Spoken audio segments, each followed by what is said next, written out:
imagine if there was a school for carpentry, right? And there were 4 years. So I would be a second period. So I would be like in my second semester of freshman year of carpentry school. So once I get to my 8th semester, then, or an 8th period in my world, then I'll be making the most money out of that track, because every 6 months I get a raise. Wouldn't it be awesome if high school, every semester they gave you like more money or something? That'd be awesome. But here I actually get to learn and get paid slowly, slowly, slowly until I graduate carpentry school. That's one way to think about it. Yeah, so I did something called City Build, which is the community college right in the Bayview on Evans.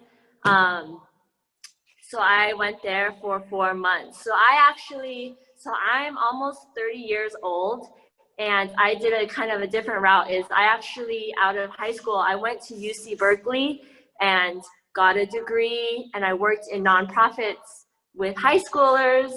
Like yourself, I actually worked with Galileo students for a minute, and then just my brother was an electrician, my homegirl was a carpenter, and all of a sudden I ended up in this 4-month program at community college. I actually was going to graduate school at SF State to become a social worker, but I hate writing essays. For those of you, just even after getting almost a 4.0 at Berkeley and writing so many essays, I just never saw how it was practical. Like, when is someone gonna have me pump out 10 pages and like have my paragraphs all perfect? Like, for what? Like, to me, I wasn't interesting to me. And so like, but I never saw people like me. I never knew construction was an option for me. So yeah, whoever's watching this, I want you to know that, like, you know, maybe you're into this, maybe you're not, or maybe you see yourself doing something different, but you've never seen someone that looks like you doing it. I want you to know that life is so big, and you could be doing something that you never imagined when you're almost 30 like me.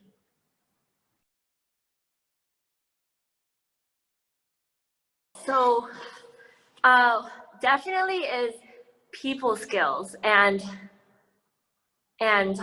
hard work and commitment. Like, I am not the best person to swing a hammer in the city. And I will never be. I am not the person that can lift the most. I am not the person that can read blueprints of some crazy building the best. I'm not the person that can build the most beautiful thing out of wood.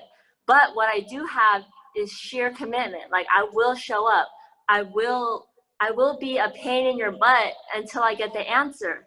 I will keep trying to swing my hammer until I swing it good enough and it hits the nail goes in. And then if I mess up, I take it out and I hit another nail in. Like, that's what I rely on to get through life, you know, because that was the same in high school. Like, for all of you, you know, like, the world's so crazy, you don't know what's happening, but like, I would be on my counselor, like, yo, like, I don't get this. How am I supposed to take my SAT test? I'd always be the person at the counselor, like, I don't get it, tell me again. I'd be like at my teachers after class, like, yo, like, this frustrates me. I don't get this homework assignment. Like, can you help me?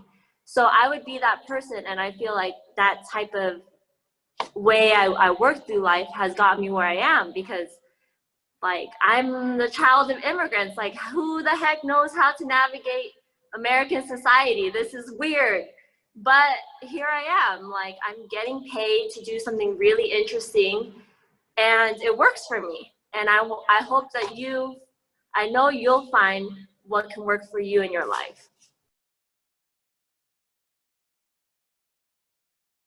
Yeah, so the great thing I think about being in this is, so I started off and I got paid $27 an hour to be a complete noob out of my 4-month program, right? I got in $27 an hour, and I was sure every day that I would get fired. I was like, how are they gonna pay me so much money to literally not, like, I suck.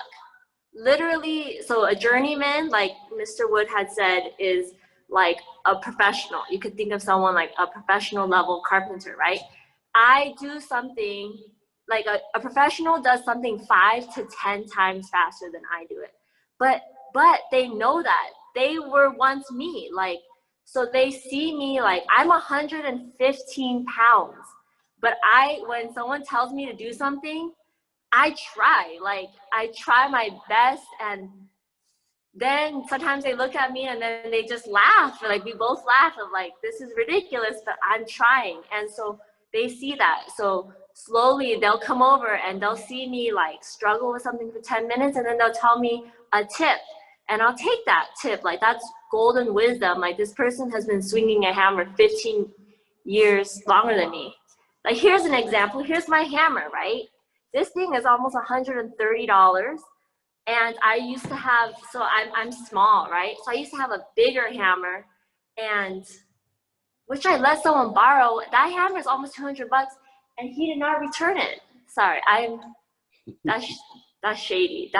Anyway, whatever. I'm gonna get on him tomorrow. But bottom line is, it took me 7 months until someone said, hey, maybe you should get a smaller hammer. And I took that to heart, because I was like, they're looking out for me, you know? So that's one example. So that's what I love about this field is you get paid to suck, to just be terrible at your job and to get better. That's amazing.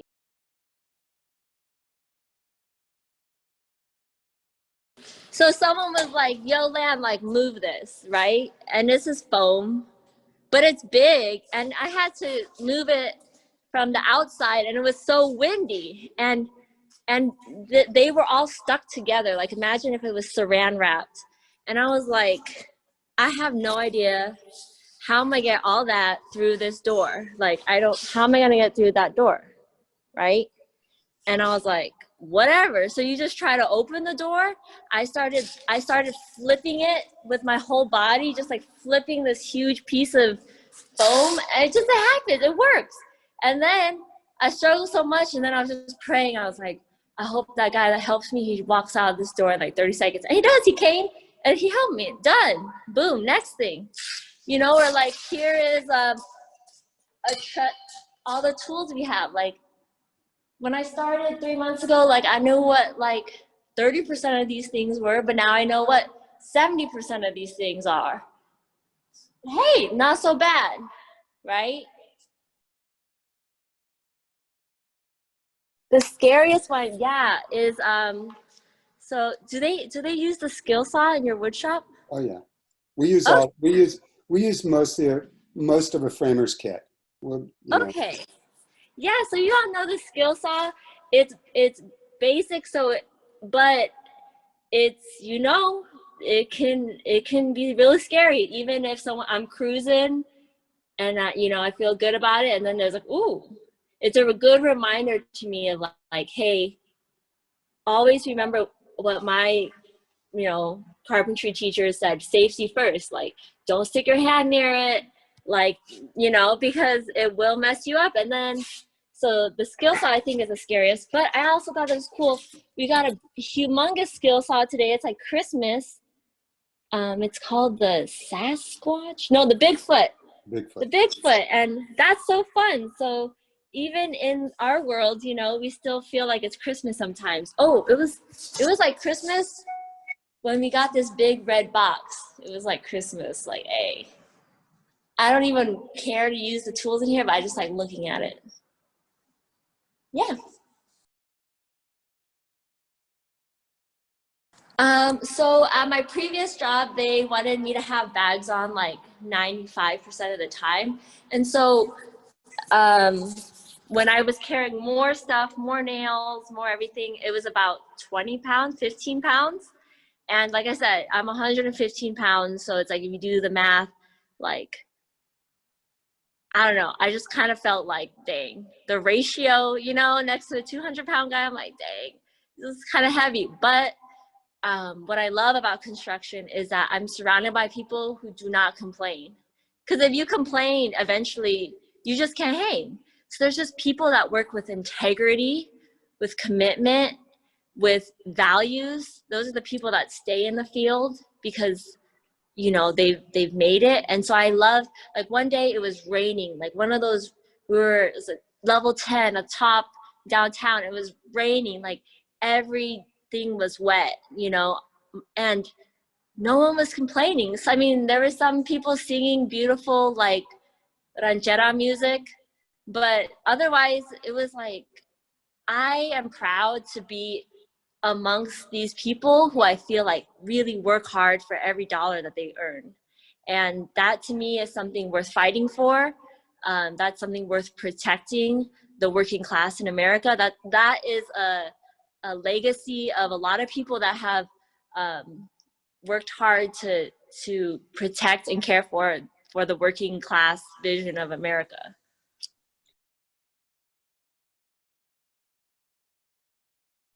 Like my pink glasses, right? And my long hair, and how I wear, sometimes I wear stuff that has roses on it. Oh, like my shirt has roses and rhinestones on it. But my first job, I was really, really self-conscious about being a woman, being Asian, just being different. Like whatever it is, I feel like everyone has that thing they feel like they're different. And so my first job, there's 300 people and I was the only woman. And I was new, fresh. I feel like I had something to prove. I feel like I had like this, like, you ever walk on the street and you act hella tough, like I'm not here to make friends face, like, but it was such a terrible way to live. Like I wasn't being myself. And so at this job, I told myself, you know what, like life is too short to worry about anybody else thinks of me. And so now I wear my pink glasses, I wear my girly things, I show up in a way that is real to me. It's like I do office stuff too. I do construction management stuff. It's like if I want to make a graph and I want to make it out of purple, I'm gonna do that. And really, I've felt so much more successful and free because of it. It's like, I really don't want to work or be around anyone who doesn't accept me for who I am. Like I'm queer, so I have like a pride sticker on my car.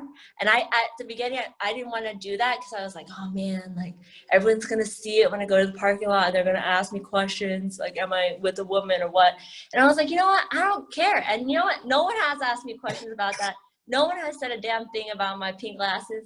And I don't really care if anyone else wears whatever glasses they want. But I just realized it's like life's too short to be limited by other people. As long as no one's being violent to me. You know, one time people did draw naked women in my porta potty because I was one of the only woman out of 300, and I was so upset. But you know, whatever. I had like the male boss back me up, and he removed it. Done. Like no matter your gender, you shouldn't be looking at naked people in your porta potty anyway. So right now, out of like 50, this is a smaller site, I have another woman who she's 25, she's my level, she's dope.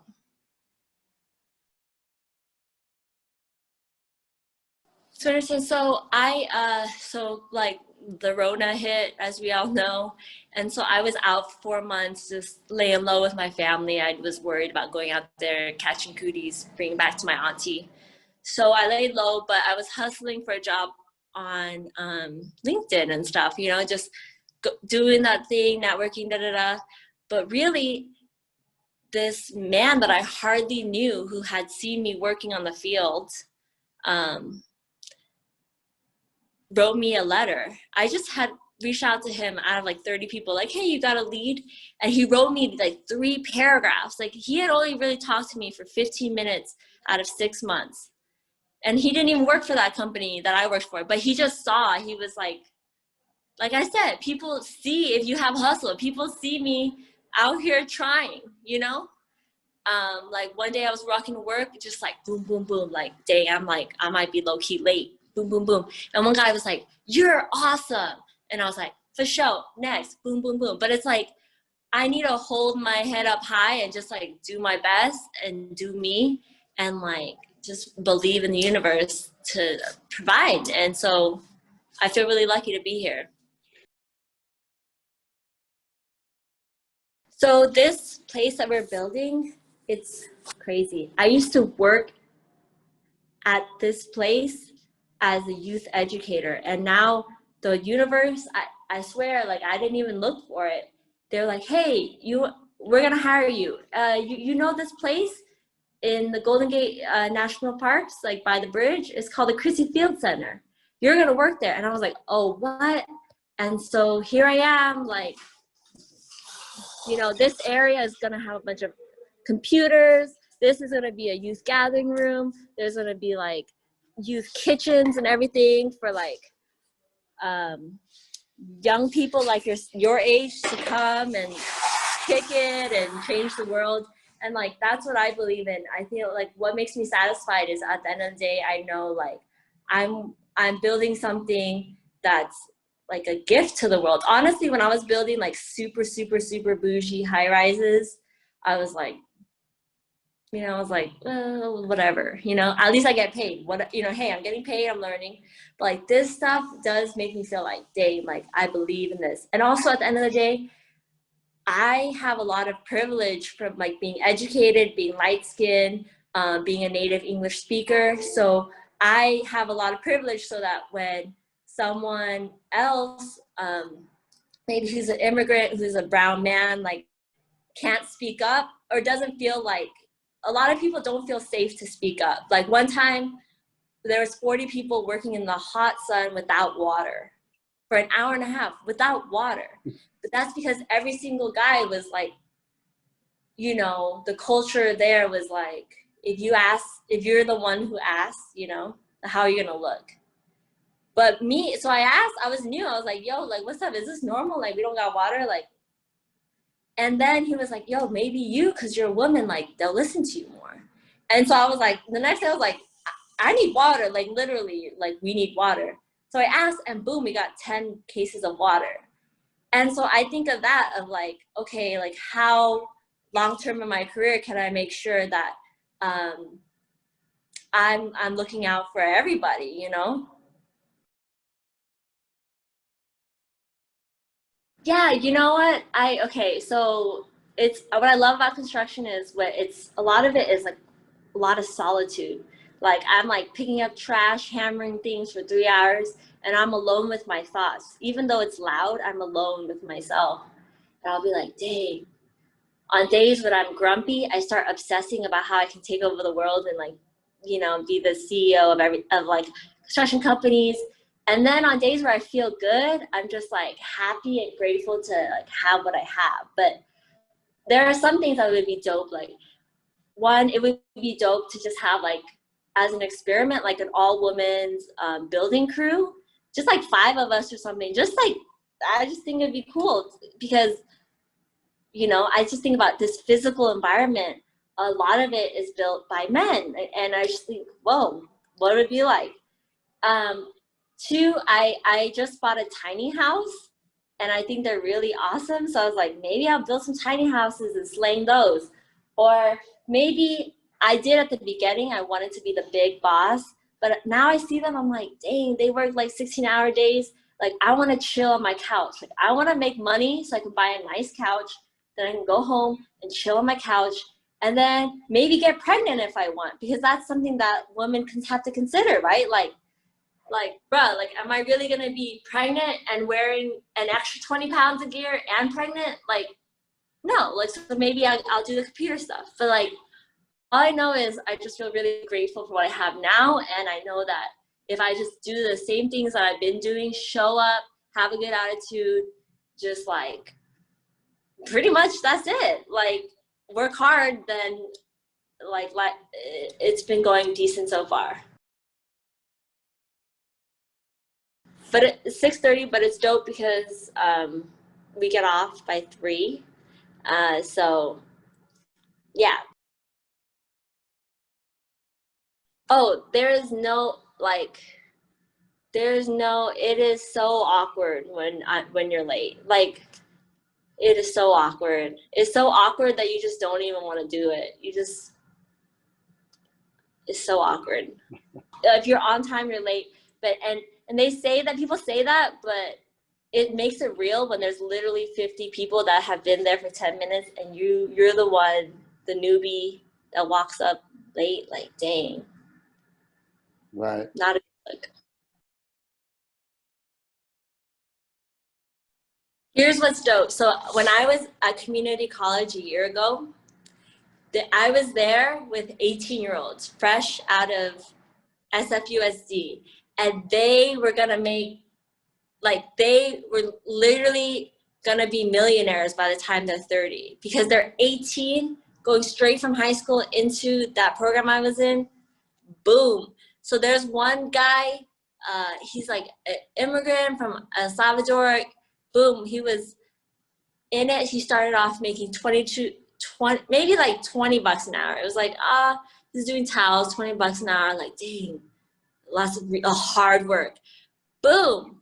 Now he says that in half a year from now, they promoted him. He's gonna make $40 an hour. Like, that's more than I make. That's so dope. And I love him because he works so hard. Yeah, I would say, real talk, looking back, I in high school, I didn't really realize it so much, but I was really had like chronic depression throughout middle school and high school. My family was divorced. I went to like 3 different high schools. It was just kind of a hot mess.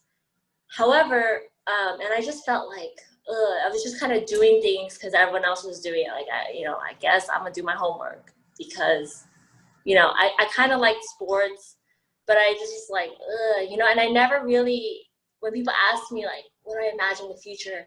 It was hard for me to imagine a happy, healthy future because I was so surrounded by so much, I think, suffering in my family. And so I often look back and I'm like, wow, like, I did 3 different sports in high school, but I'm healthier than now, almost 30, than I was when I was 17. I eat better, I feel better, I have happier thoughts, I am surrounded by friends, I have a career. Like, I wish I would just tell my younger self, like, life is worth living. It can be a really meaningful experience. I think, and I say that because I feel like in high school there is a lot of like depression, mental health stuff that is hard to talk about, or it's just, I feel like now maybe y'all's generation is talking about it more, but that's something that feels really real to me.